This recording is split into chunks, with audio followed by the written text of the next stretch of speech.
Alright, okay, so we're going to go through October, November 2023 question paper 12. We go through all the multiple choice questions. I'm actually going to start at the bottom this time, just because these questions generally cause a little bit more difficulty. I'm just going to turn on the draw option. So the first question that we get is asking us about balance of payments current account, which is made up of the four things that are mentioned here: the primary income, secondary income, trade in goods, and trade in services. So we're told in this example that the workers sent part of their income home to relatives in the Philippines. Okay, now generally what we call that is, it's called a remittance. Okay, and a remittance is basically just what it's saying here. So it's workers that are working in another country that send their incomes home. Now, in this case, the trade in goods and trade in services can be taken out straight away, because that's not a good if you send money home, and it's not a service either. What it is essentially is it's a gift, right? And gifts, charity donations, the net income that's received from charitable organizations or international aid, or from governments to governments, would be included in the secondary income. Primary income does include the compensation of employees, etc., but it's more of a calculation based assessment. So that would be multinational companies, etc., sending profits home. That would all be recorded in primary income as well. But in terms of the workers' remittances that are actually sent, because it would be classified as a gift, then it would have to be recorded in the secondary income on the balance of payments. Okay, so which factor for 29 would cause a country's exchange rate to fall? So we know that they're talking here, when they say fall, about a depreciation. And when we have a depreciation, what we know happens is exports, so EXP, the prices of the exports will decrease, so the total amount of exports will actually increase, and the imports will decrease because the price of the imports will actually increase when we have a depreciation. So in this case, the demand for the imports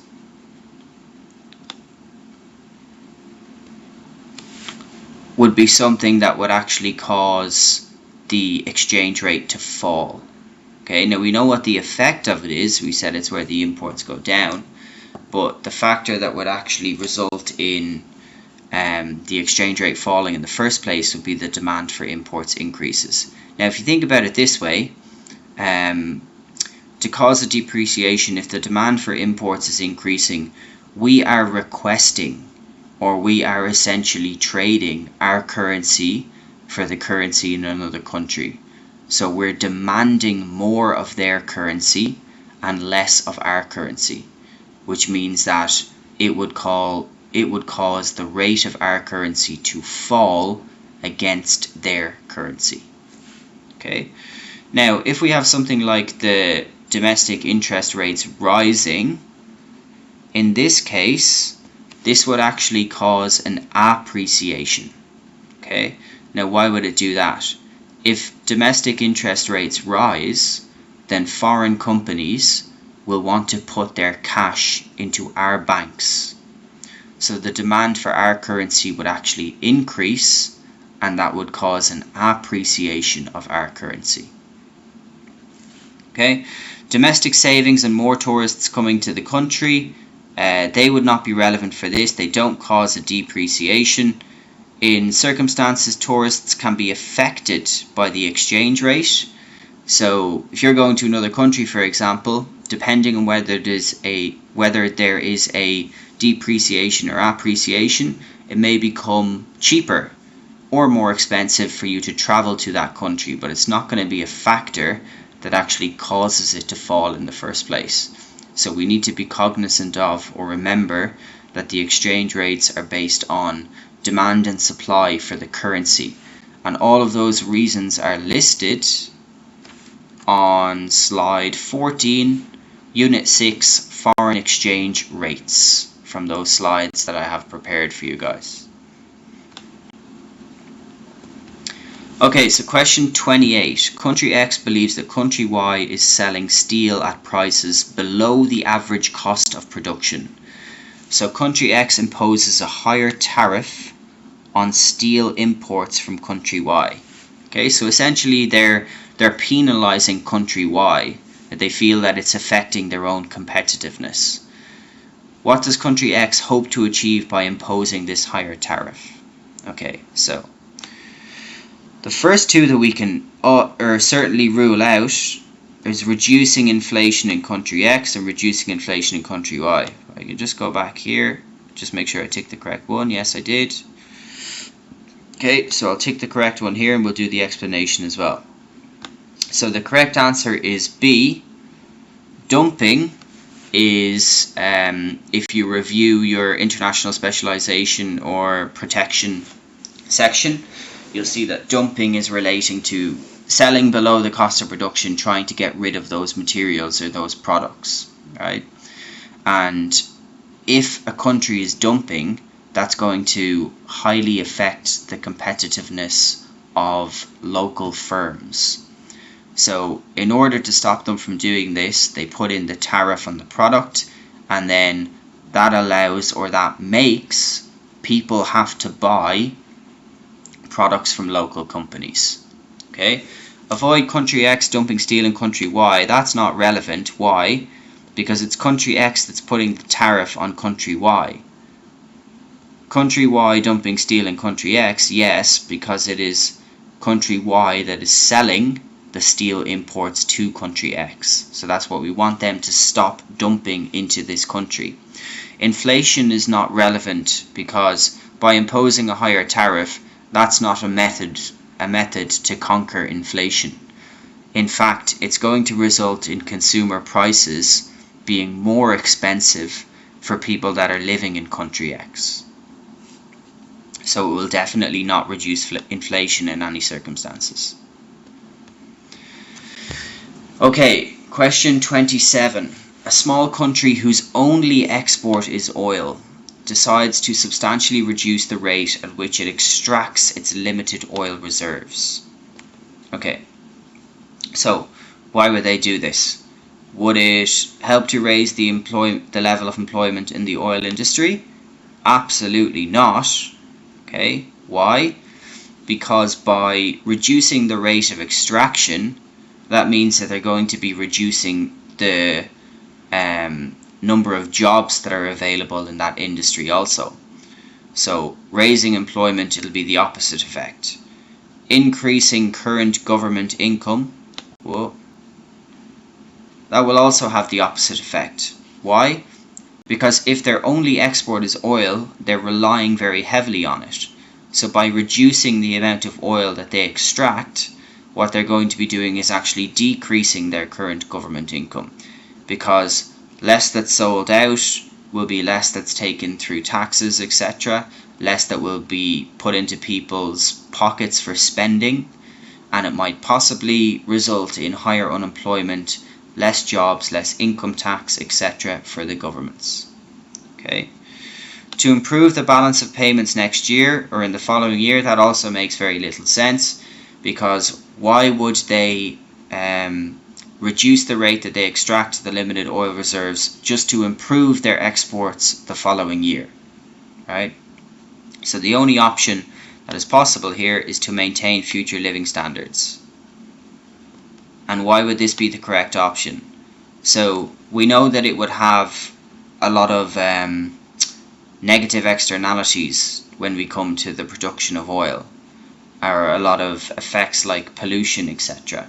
So what governments may try and do is they may try to reduce the rate that they extract it, because they know that they don't want it to run out too quickly, and that may allow them to keep living standards at a commendable level for now, and then to try and find or to develop or diversify into other industries so that they can start to have more exports and become less reliant on oil.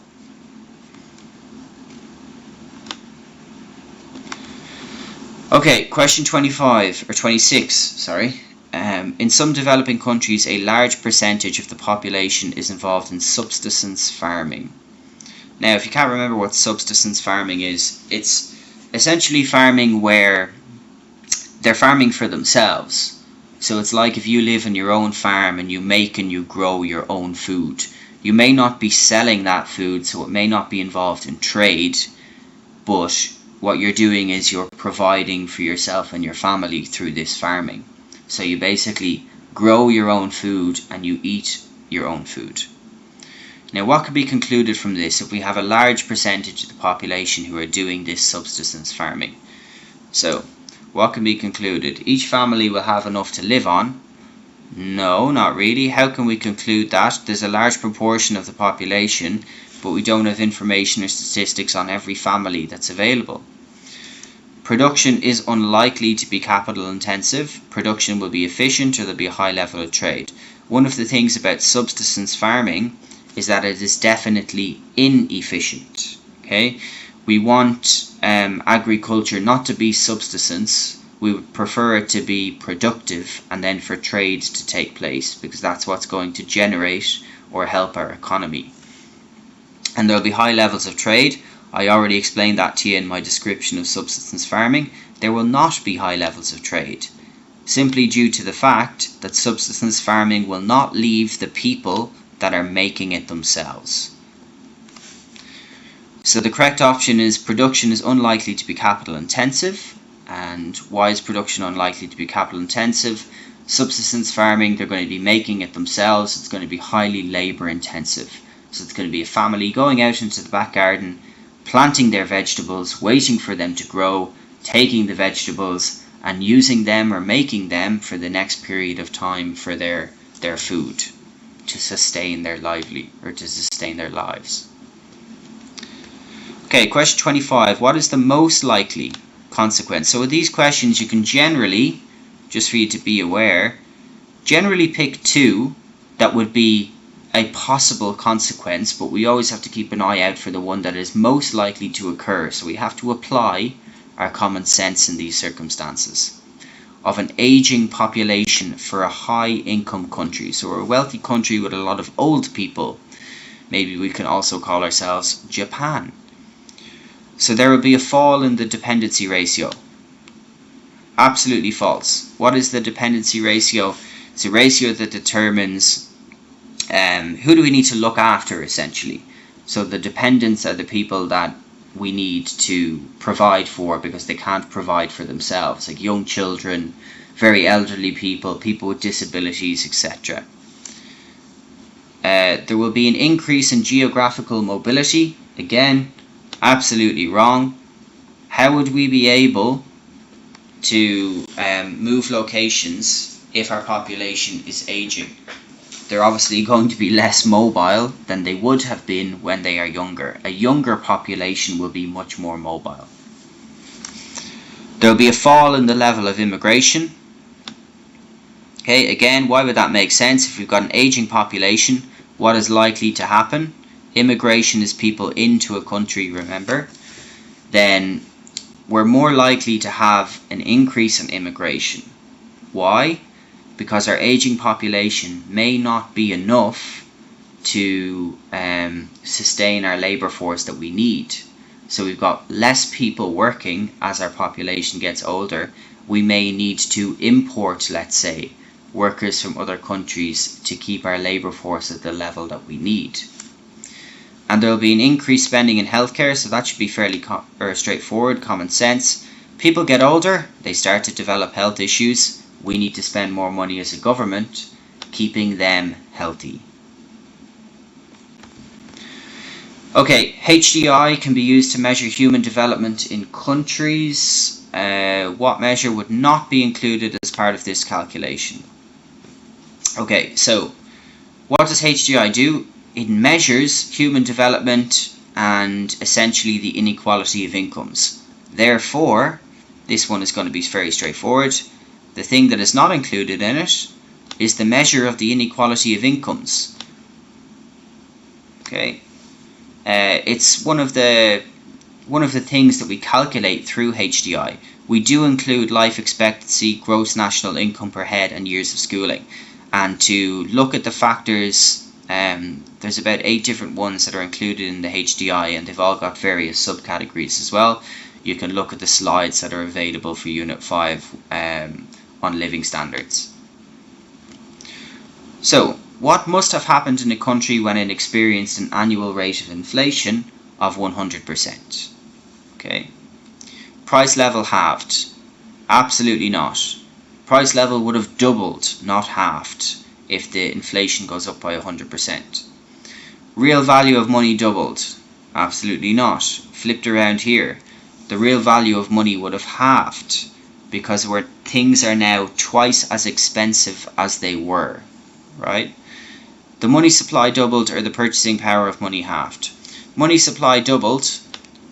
It's possible, okay, but it's also highly unlikely that the money supply has doubled to the same extent that the inflation is, okay?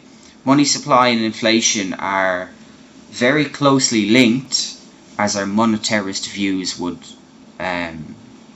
explain, but it doesn't mean that the money supply and circulation has to be the exact level of inflation. It may be a cause of inflation, but it may not exactly match up with the rate of inflation in terms of the actual amount of money that is now circulating in an economy.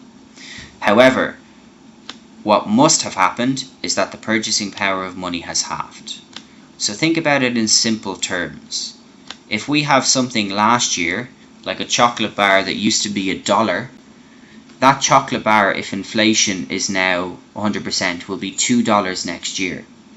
So the same dollar will only buy me half a chocolate bar the following year, or it will buy me half of the goods and the services that I was able to buy in the previous year. Therefore, purchasing power would halve when the inflation rate is 100%, because everything gets doubly as expensive. Okay, question 22. What change to fiscal policy is most likely to reduce cyclical unemployment in an economy? So if we remember, cyclical unemployment is the type of unemployment that is relating to AD. And generally it's a fall in AD, or it's associated with a recession, etc. So what do we need to do therefore? We need to use fiscal policy, which is the use of taxes and government spending, in order to expand AD, or to shift AD to the right. And to do that, we would use expansionary fiscal policy, which is where we cut taxes. So we cut our income tax, for example, and we increase our government spending, which would increase one of the components of AD, right? Well, in fact, it would increase more than one, because it may increase consumer expenditure and investment, C and I here, through reducing income tax, giving people more money to spend, and it may also increase G, which is the government spending component of AD. Okay, our components of AD I'm just writing out here now, which we should definitely know by this stage. So, how would we do that? What we would do is we would increase the budget deficit. So budget deficit is relating to government income and government expenditure. And if we increase our government spending and we decrease the income that we're collecting, for example, right, in this case, that would still be a policy that would be or would allow us to shift AD to the right. Okay, so it doesn't necessarily have to follow both components of expansionary fiscal policy. Increasing budget surplus would mean that we're collecting more money but spending less. Increasing money supply is a monetary policy. And increasing direct taxation, that is a contractionary fiscal policy, which will move AD further to the left and will not help us to reduce cyclical unemployment. So the key here is that we have to understand how we can fix cyclical unemployment in the first place, and that's by moving AD to the right. Okay, question 21. The table shows the real GDP per head for a country in 2021 and 2022. What we can see is that the real GDP is increased by $1,000 per person. What does this mean? Incomes were distributed more evenly. That is not assessed under real GDP per head. Okay, the extra $1,000 for per person on average could have all gone to one person.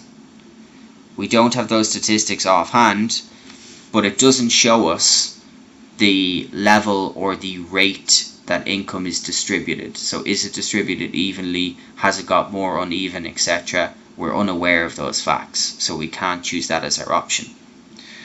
There was more activity in the informal economy. Again, we're unaware of the type of country that this is. Is it a developing economy? Is it a developed economy? We could make assumptions based off that information if we were given it, but it is still not the most likely effect. And also, an important point that we need to think about, can't be this because the informal economy wouldn't be regarded in these figures. Because the informal economy is something that happens, as I like to say, in the dark. Exchanging of cash, etc. Businesses are unregistered, so the statistics or the income for those are unlikely to be corroborated in a real GDP per head. Living standards of some people increased. Okay, now why is this the correct answer? Because what we know, this is essentially economic growth. GDP has increased. And what we know when we draw our AD and AS curve, and AS moves to the right, and we have an increase in real GDP, it aligns with an increase in national income, an increase in employment, and an increase in living standards for people too. More money you have, the better quality of life that you will enjoy on average. And the rate of inflation has increased. Not necessarily. We can have an increase in GDP and an increase in national income without an increase in the price level. Okay, that depends on the spare capacity that we have with AS. Okay, question 20. I'll start to go a little bit quicker here. What is not a supply side policy measure? You can look at your supply side policy measures in Unit 4 slides. There's a chapter on supply side policy, but the correct answer here would be B. Higher indirect taxation. Okay, so a supply side measure is something that is designed to shift AS to the right, and the only one that would not shift AS to the right here, privatization would, increasing education and training or skills for workers would, and having a greater control over trade union power definitely would as well. Okay, because you're going to have less disputes, less less days when people stop working. I can't think of the word now, except strikes. That's it. However, indirect taxation would move AS to the left because or supply to the left due to an increase in the cost of production. Question 19. What is likely to happen when the rate of interest increases? So when the rate of interest goes up, what do we need to remember? We need to remember two things: spending, borrowing, and saving. Spending and borrowing go together essentially, okay? So for saving, rate of interest goes up, I'm going to put my money in the bank, and what I'm going to do is I'm going to save more money, and I'm going to be able to borrow less money. Now, if I'm a firm and I can borrow less money, that means that I can buy less capital equipment, so I can buy less machines. Savers earn lower rewards is false. They earn higher rewards when the rate of interest goes up because the bank pays them more money for keeping their money in the bank. Consumer spending increases is also false. Consumer spending will go down when the rate of interest increases because it is harder to borrow money. And people hold more cash. Okay, is this likely to happen? It may happen. They may take their money out of the bank and keep it under their bed sheet in their bedroom, but we can't say that they'll hold more cash. They may just transfer their money out of the bank accounts. Cash is talking about the physical item, not about the digital money that is held in banks, etc. So the most likely, or the likeliest one to happen, will be firms buying fewer machines. Okay, Why would devaluing the international value of an economy's currency help reduce unemployment? So, first thing we need to do is we need to identify what happens when we devalue. Well, when we devalue, we increase our level of exports and we decrease our level of imports. That is due to the fact that when we have a devaluation or a depreciation, like I explained at the beginning, the price of the exports will go down. So assuming that their PED is elastic, we can make an assumption that the value of the exports, or the total value of the exports or export revenue that we're generating, will increase. Okay. Now, if we're generating more exports, what does that mean in terms of unemployment? Well, it means that we're going to have more people from other countries who are wanting to buy our products, right? Because the value of our exports has gone down. So when we devalue our currency, people in other countries are going to notice that our products have become cheaper and we can sell them at a cheaper price. Therefore, they're going to demand more exports from us, which will be imports from their perspective. Okay. Increased cost of production, confidence of investors, and demand for imports are all wrong. Okay. Demand for imports, etc., would go down. Yeah, and then cost of production and confidence of investors would not apply to reducing unemployment either. Okay, what is an example of government macroeconomic policy? So, maximum price is a micro policy.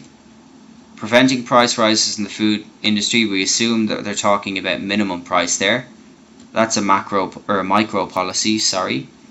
Removing a monopolies barriers to entry, okay, also a micro policy because we're assuming that it's a specific industry and that not every industry in an economy has a monopoly.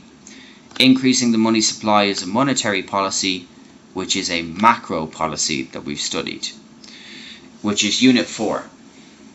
So if you look at the others, B, C and D, they will all be found in Units 1 to 3 because they are micro policies. Okay, a firm produces 5 units of output, average cost of 20 per unit. Cost of the 6th unit is 26. What is the average cost of 6? So, very simple. 20 multiplied by 5 gives us 100, plus 26 is 126. Average cost is what we're asked for, so 126 divided by 6 gives us an average cost of $21 per unit. Okay, question 15. In which type of industry is a firm most likely to make a large profit in the short run and in the long run? Okay, so the number of firms in the industry, this would be our short run, right? So I'll just label this up here, SR and then LR. So we're talking about how we can maximize a profit or achieve supernormal profit. We can also call it in certain circumstances. So the number of firms in an industry, the less firms there are, the greater the chance, because we've got less competition, the greater the chance is for us to make profit, right? That would be fairly common sense. So B and A are out, and the barriers to entry. If the barriers to entry are high, that means that it's harder, because maybe it's really expensive, for an example, for other firms to come and enter into our industry. That over the long run is going to give us a better chance of making supernormal or very large profits. Because if we're the only firm in an industry and everybody else can't enter it, as we continue to expand, gain more power and get more market share and get bigger, where we'll have all the market share in those circumstances, it becomes much harder for them to enter into our industry. Question 14. An airline takes over an online clothing company. What is an advantage of such a move? Okay, so to increase market share is not relevant. Why? Because we're talking about market share of a completely different industry. They're an airline that is now taking over an online clothing company.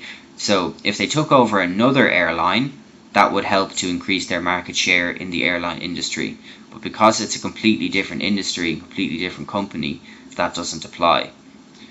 To improve their lines of communication, in fact, it may make it more difficult to have lines of communication because they've got two entirely separate industries. So again, the same would apply. Maybe you can make an argument for lines of communication if they're taking over a company within the same industry.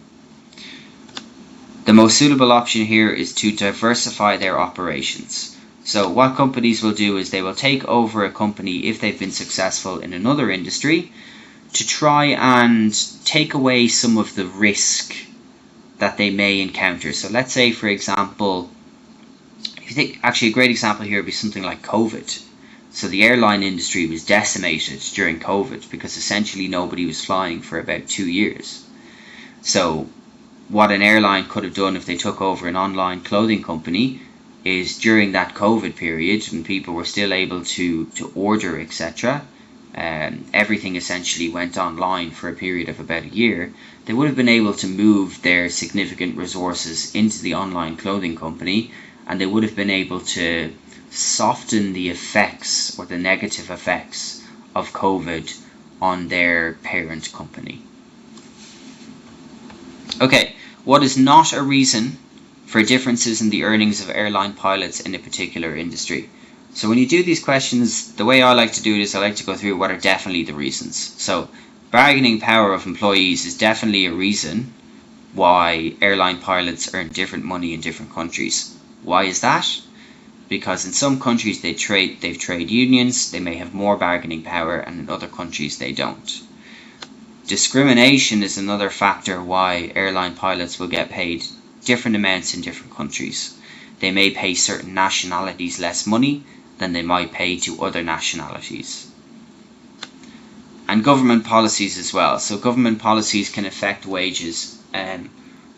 In the majority of industries there will be different, if you go across the entirety of the world, there'll be different policies that are put in place, which means that there will be a big discrepancy between certain countries in wages. So they may have stricter regulations, etc. They may make it more difficult in another country to become an airline pilot, and that may mean that wages will increase, for example, because it may make it harder for them to become a pilot. In other countries, regulations may be more lax. A country, for example, that's famous for having a lax standard of pilots would be Nepal. So a lot of Nepalese airlines are not allowed to fly in international airports because their pilots and their aircraft, it's not just the pilots, are deemed not to be up to international standards. The factor that would not is inflation. Okay, that would be counteracted through wage increases or decreases, etc. It's not a factor as to why pilots in certain countries would be paid different amounts of money. Okay, it would come down to their power to negotiate their contracts, the discrimination that takes place, and the policies that the government would have in place also. Okay, very quick for this one. Most countries, which organisation controls the banking system? That is the central bank. Central bank will not necessarily control, but they will direct the commercial banks, etc. Most countries will have a central bank. The ways of making and receiving payments continue to develop. Question 11. Payments can now be made using smartphones as well as cash, debit cards and credit cards. Which method of paying for products provides no information to sellers about their customers? Again, very simple. That should be cash. Okay. Debit cards, credit cards and smartphones will all give information about you. Think about your Alipay or your WeChat, for example. What does it have? It stores all your identity information. For me, it stores my passport, and it has a lot of other information such as address, credit history, etc. that may be available on certain debit or credit cards for sellers to see also. Okay, what causes a change of a price in the product in a free market economy? So, what affects free market economy? You've got no government intervention, market mechanism or price mechanism, And what does that do? That is demand and supply. And that is the only thing that will cause a change in the price of a product in the free market, because we have no intervention from the government. So we've got no subsidies, we've got no indirect taxes, we've got no price floors or price ceilings, aka minimum and maximum pricings, right? So we've got no intervention. External costs and external benefits won't apply because they won't be taken into account by private companies. Changes in government decisions, there is no government decisions. And changes in the quantity of public goods, there also is no public goods in a free market economy. They have to be provided by the government. So good weather results in an increase in the demand for tomatoes. It also increases the supply of tomatoes. What must be a result of this? Okay, so I'll quickly draw a demand and a supply diagram here for you. Now what's happened? So I'm just going to label this D. I'm just going to label this S. Okay, now demand has to shift to the right because we're told that demand is increased, and supply has to shift to the right. So in this case, what has happened? Price has not changed. Okay, so we'll just stick in P here.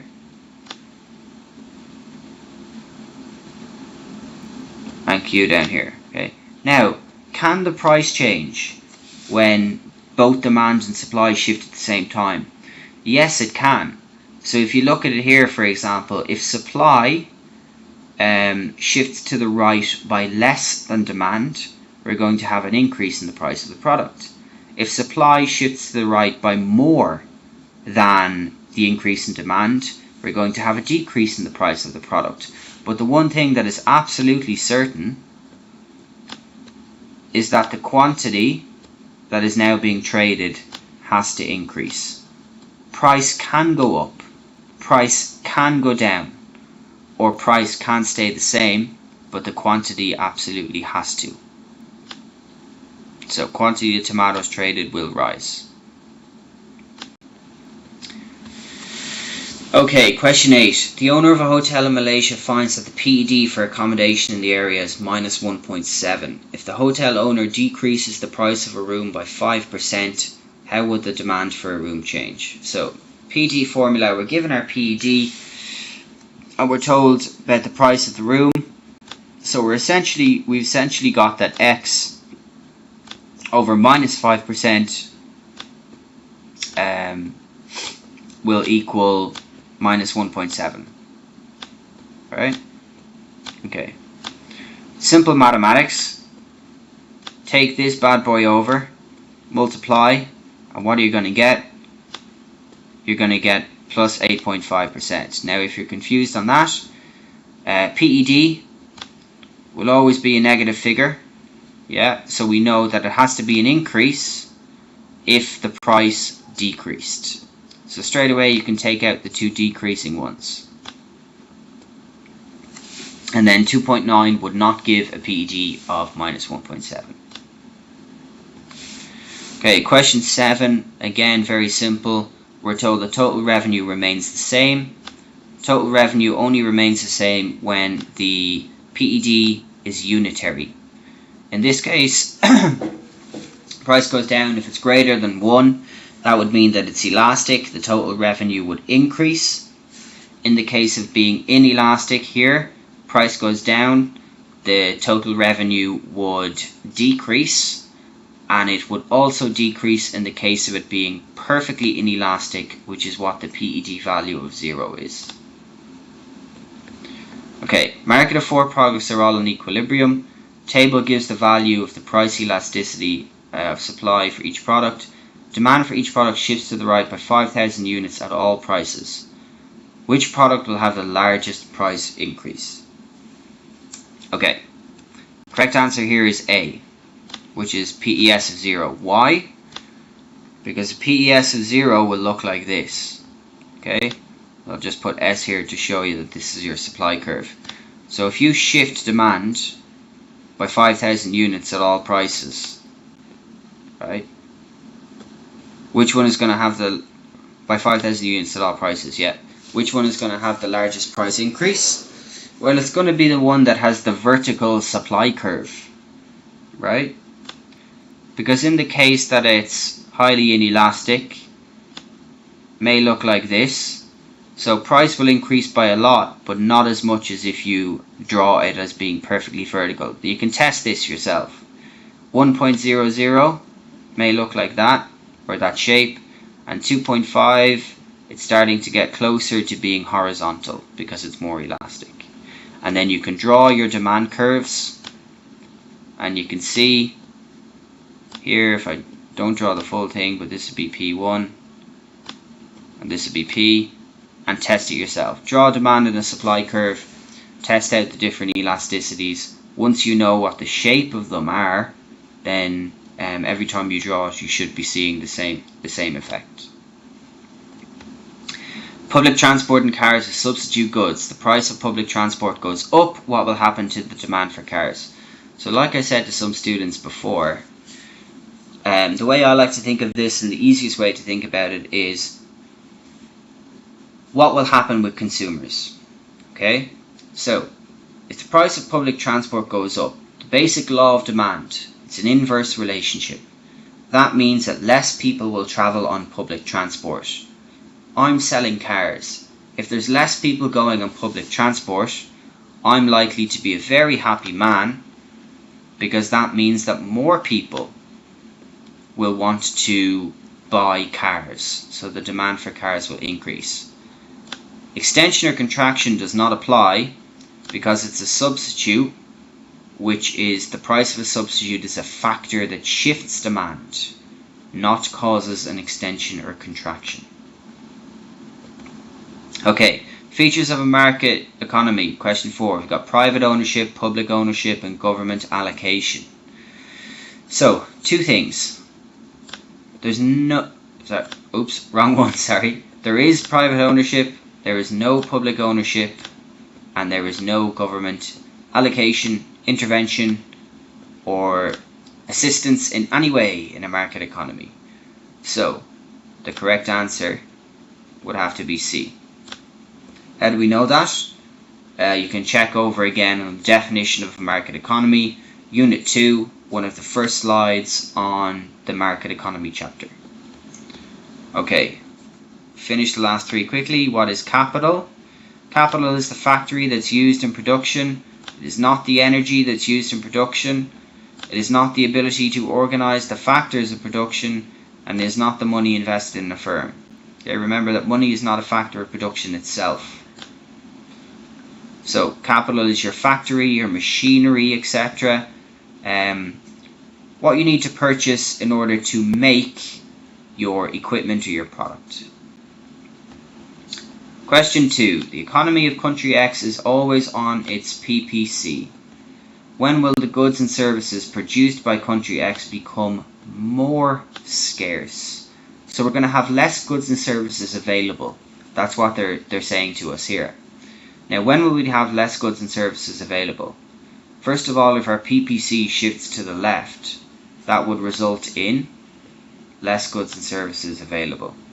So, PPC moves this direction, in here to the left, we're going to be making less goods and services, so obviously we're going to have less available. At the same time, if the size of the population increases, well, that means that there's going to be a double whammy effect. Less goods and services are being made, and there's more people to consume them. So there's going to be less going around, which is going to obviously increase our scarcity. PPC shifts to the right, more goods and services are available. PPC remains unchanged and population goes down, more goods and services are available because we're making the same, but we've got less people to consume them. And D, there'd be no change because both are unchanged. Finally, question 1. Economic goods and free goods. Okay, what's the difference? Free goods, no factors of production are involved in making them. This is our Unit 1 question. Free goods have no opportunity cost. And why do they not have any opportunity cost? Because we don't have to use any factors of production in the making of them. Okay, free goods are scarce. That's also wrong. They're not scarce. Okay, economic goods are scarce, and they do have an opportunity cost because we do have to use the factors of production to make them. Okay, thank you for listening, and I hope this helped.